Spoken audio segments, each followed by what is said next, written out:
Hello প্রিয় বন্ধুরা, আজকে গল্পের নাম ইয়ামিনের 100 দিন।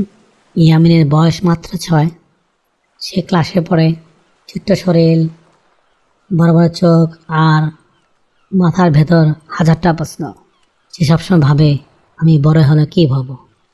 একদিন বিকালে স্কুল থেকে ফিরে ইয়ামিন দেখল তার বাবা অফিসে কাজ করছে, মা রান্নাঘরে ব্যস্ত। ইয়ামিন ধীরে ধীরে গিয়ে বলল, বাবা, আমি যদি 100 দিন ভালো কাজ করি, আমি কি ভালো মানুষ হব? বাবা একটু থেমে হেসে বললেন, ভালো মানুষ হতে বয়স লাগে না ইয়ামিন, কিন্তু 100 দিন টানা ভালো কাজ করা, সেটা চ্যালেঞ্জ। ইয়ামিন চোখ বড় করে বলল, আমি চ্যালেঞ্জ নিলাম। সেদিন থেকে শুরু হলো ইয়ামিনের 100 দিনের গল্প। প্রথম দিন সকালে উঠে ইয়ামিন নিজেই বিছানা গোছালো, আর তার মা তা দেখে অবাক হয়ে বললেন, আজ কি হলো আমার ছেলের? ইয়ামিন গর্ব করে বলল, আজ আমার প্রথম ভালো দিন। ইয়ামিন নিজের প্লেট নিজে ধুয়ে রাখলো। পানি ছিটকে জামা ভিজিয়ে গেল, তবুও সে হাসলো। এইভাবে ইয়ামিনের সপ্তম দিন। স্কুলে ইয়ামিন দেখল তার বন্ধু রাফি কান্না করছে, পেন্সিলটা ভেঙে গেছে। ইয়ামিন চুপচাপ নিজের নতুন পেন্সিলটা দিয়ে দিল। এতে রাফি বলল, তুই না থাকলে আজ আমার দিনটা খারাপ হতো। ইয়ামিন মনে মনে বলল, ভালো কাজ করলে মনটা হালকা হয়। এভাবে ইয়ামিনের 11 থেকে 12 দিন। স্কুলে একজন ধাক্কা দিল তাকে। আগে হলে ইয়ামিন রেগে যেত, কিন্তু আজ সে নিজেকেই বলল, আমি ভালো থাকবো। সে মারেনি, চিৎকারও করেনি। শিক্ষক সব দেখলেন। এভাবে 18 দিন। পাড়ার কোনায় একটি ছোট্ট বিড়াল ছানা কোনায় কাঁপছিল। ইয়ামিন দূর থেকে দেখে দুধ এনে দিল। বিড়ালটা মিউ মিউ করে লেজ নেড়ে দিল। ইয়ামিন হাসতে হাসতে বলল, আমার নতুন বন্ধু। এভাবে 25 দিন। ইয়ামিন পড়া ঠিকমতো পারছিল, মন খারাপ হয়ে গেল, কিন্তু সে হাল ছাড়ল না। বারবার চেষ্টা করল। শেষে সে নিজেই বলল, আমি পারি। পর 31 দিন।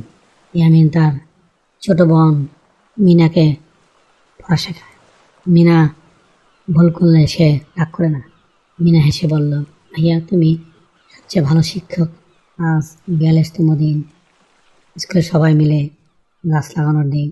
ইয়ামিন গাছ লাগিয়ে বলল, আমি প্রতিদিন পানি দেব। সে গাছটার নাম রাখলো বন্ধু গাছ। আজ 25তম দিন। একদিন ইয়ামিন খুব কষ্ট পেল, তো তাকে নিয়ে হাসাহাসি করলো। সে চুপচাপ বাসায় গিয়ে কাঁদলো। মা বলল, কাঁদতে দোষ নেই, কিন্তু আবার দাঁড়াতে হয়। ইয়ামিন চোখ মুছে বলল, আমি আবার চেষ্টা করব। তার 25তম দিন। ইয়ামিন ঝগড়া থামায়। দুজন বন্ধুর মাঝে দাঁড়িয়ে বলে, ঝগড়া করলে কেউ জেতে না। সবাই চুপ হয়ে যায়। তারপর 72তম দিন। ইয়ামিন নিজে নিজে নিজের ঘর পরিষ্কার করে। মা অবাক হয়ে তার বাবাকে বলেন, আমাদের ছেলেটা সত্যি বদলে গেছে। এভাবে তার 85তম দিন। ইয়ামিন আয়নার সামনে দাঁড়িয়ে ভাবে, আমি আগের মতো নেই। আমি এখন রাগ কম করি, সাহায্য বেশি করি, মিথ্যে কথা বলি না। ইয়ামিনের আজ 95তম দিন। ইয়ামিন ভুল করে মিথ্যা বলে ফেলে, রাতে ঘুম আসে না। পরদিন সে সত্যটা বলে দেয়। বাবা বলেন, ভুল সবাই করে, কিন্তু সাহসী মানুষ সত্য বলে দেয়। ইয়ামিনের আজ 100তম দিন। স্কুলে বিশেষ অনুষ্ঠান। শিক্ষক মণ্ডলী ঘোষণা করেন, এবছরের সেরা ভালো মানুষ হলো ইয়ামিন। সবাই চারিদিকে হাততালি দেয়। ইয়ামিন মঞ্চে উঠে বলল, আমি শুধু চেষ্টা করেছি। বাবা মা চোখ ভেজা অবস্থায় আসেন।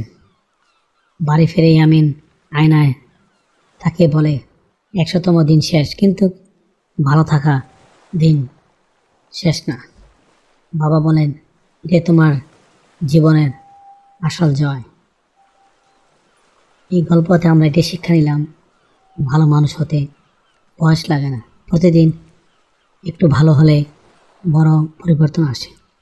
সত্য, ধৈর্য আর দয়া, এই তিনটি হলো বড় শক্তি। হ্যালো প্রিয় বন্ধুরা, আজকের গল্পটি কেমন লাগলো কমেন্টসের মাধ্যমে নিচে জানিও। আবারও দেখা হবে অন্য কোনো গল্পে। Thank you for watching. Please subscribe.